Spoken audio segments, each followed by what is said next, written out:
For those of you who know me, you might be a little nervous. I'm going to break into my Spartans cheer right now. I'd love to, believe me. But I see Miss Williams over and I don't want to get paddled or anything like that. So what I want to do is I want to get started here. You see, we've got men and women all around the globe defending our country, and they need to know that we're here today. So when I go back, I'm going to say good morning, and I would appreciate it if you all would give me the traditional military greeting back of "Hoorah!" Is that clear? We good with that? All right, let's try that. Good morning, Waltonville! Close. Not quite enough. Let's blow it out. I want to see Uncle Sam's hat come up right up his head. All right? So let's try it one last time. Good morning, Waltonville!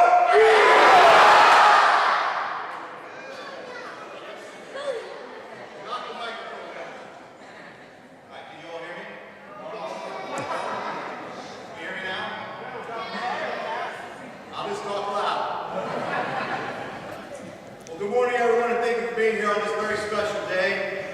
I want to start off by thanking the people that make this possible, and there's so many people, we can't possibly thank them all. But I want to thank the mayor of our fine town. I want to thank our school administration for giving us our school for this. I want to thank the VFW and the Honor Guard.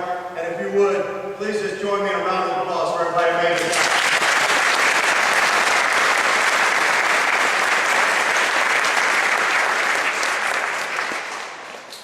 This is an extra special Veterans Day celebration for me.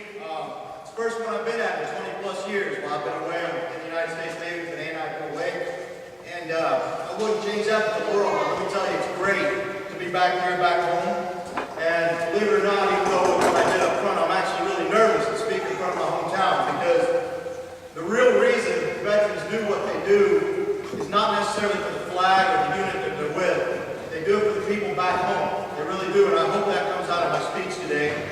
I'm deeply honored and humbled to be here, and I hope that my remarks pay homage to the men and women who are on active duty now, have been on active duty in the past, and will be in the future. If you're going to have a day, it's probably important to know why you have that day and a little bit about the history. Originally, back in 1919, this was called Armistice Day, and it was used to celebrate the end of World War I. Of course, it wasn't called World War I back then, because we didn't know we were going to have world wars. We didn't know we'd have World War II, and Korea, and Vietnam, and now modern-day Iraq, and Afghanistan, and places you probably never heard of where we got troops on the ground. The Horn of Africa, Djibouti, Bosnia, various places like that. It was changed officially in 1954 to Veterans Day. A small group of people in a small town like ours in Kansas, Emporia, Kansas, as a matter of fact, and they got together and said they thought it would be a good idea to honor all of our veterans. So they did, and their little idea grew into a national holiday. So don't ever belittle or think that an idea can't grow as long as you got a group of dedicated people to make it grow. Speaking of dedicated people, why don't we meet some today? These are men and women who have stood up for their fellow man and their country over the years, oftentimes a great sacrifice to themselves. The great World War II reporter Elmer Davis once said, "This nation will remain the land of the free only as long as it is the home of the brave." I'm proud to show you today that we have some very brave people, perhaps some of the bravest you'll ever meet amongst us. If you are a veteran, I would ask you to please stand up and everyone join me in showing your appreciation with a round of applause. So all veterans, if you would, please stand up.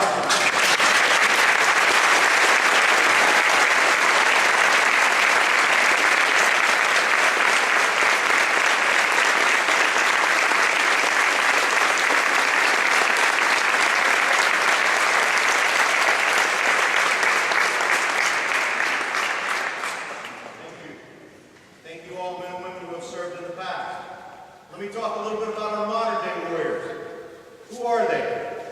Well, they're riflemen, they're sailors, electricians, computer operators, cooks, pilots, mechanics, medical people, and everything in between.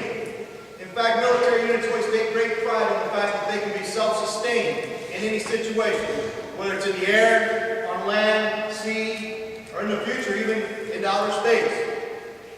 They're male, they're female. They're black, they're white, they're Hispanic, they're Filipino, and all ethnicities in between. In fact, at my last unit in Camp Pendleton, California, 10% of my unit was not even born in the United States. But they were proud naturalized citizens. And let me tell you something. They would defend you and me to the death if necessary. Now, there's probably a life lesson for us all to learn there, isn't there? It really doesn't matter what the color of your skin is or the dialect of your speech. When you're reaching over, you're that hand that holds a person off that cliff. Or you're holding the rope that brings them down off that cliff. Or in the worst of times, you're the last hand that they hold, or the last face that they see on the field of battle. We just don't have time for so many of the silly prejudices that we carry around nowadays. I'm deeply proud to call various ethnic groups my military brothers and sisters, and they would defend me to the death as I would for them. Now, these people are faithful and loyal to the most maximum capabilities. They hold their ideals and principles above all personal needs and desires. If you ever really need to know if somebody has your back, put your life in their hands, as so many of these people have done, and you'll truly know if somebody has your back. Now, why do these people do what they do? Well, someone once said, it is easy for liberty to be taken for granted when you have never had it taken from you. In the military, we do not take liberty for granted. First thing they do is take away all of our liberty that we get. Shave our heads, make us all do everything together. And we learned that, you know what? Maybe it wasn't so bad back home with mom and dad, right? And our teachers and whatnot, okay?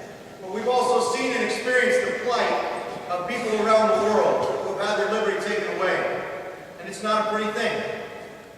Therefore, we have pledged our lives to make sure it doesn't happen anywhere else, and for sure, here in the United States of America. Today, you woke up with so many choices. What to wear, where to go, what to eat, what to do.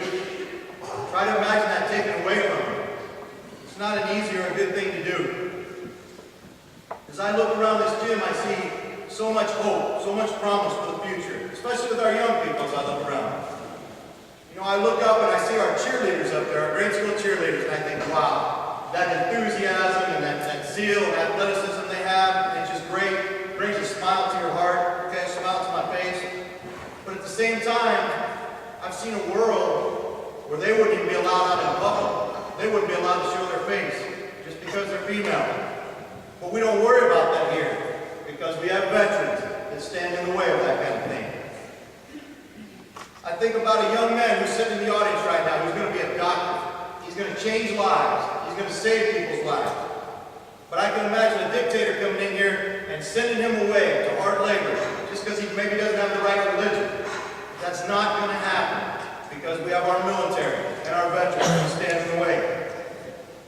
I see our great town with this wonderful celebration, and I think, wow, is that not something? A town of 450 with something like this. That's just amazing. It really is. But then I see, you know, there's people out there that would love to come destroy this town just because we're celebrating America. But it's not going to happen. Not going to happen. Okay? I can look in the audience. I can see my wife, 2 of my 3 children. I can see my mother. I can see the youngest member of our family, the last one up there. And I can say, you know what? My mom in this country will grow old. You're not old yet, Mom. Steady up there now. I want to see her grow old and do everything she wants to do in retirement. And I want to see that little girl live all of her hopes and dreams just like I want everybody else to. You know what? We're going to be able to because we're in a land of the free. But it doesn't come without a cost, all right? Somebody has to pay that price. Our veterans will stand in the way because they stand between us and our enemies who are sworn to destroy us. And please make no mistake about it. There are people who hate us. They hate us because of what we stand for, because we're free, because we give everybody a chance in this world. And if not for our military, these people would do everything they could to bring us to our knees. So isn't it comforting to know that someone stands between us and them? And what do they ask in return? I can tell you, not much.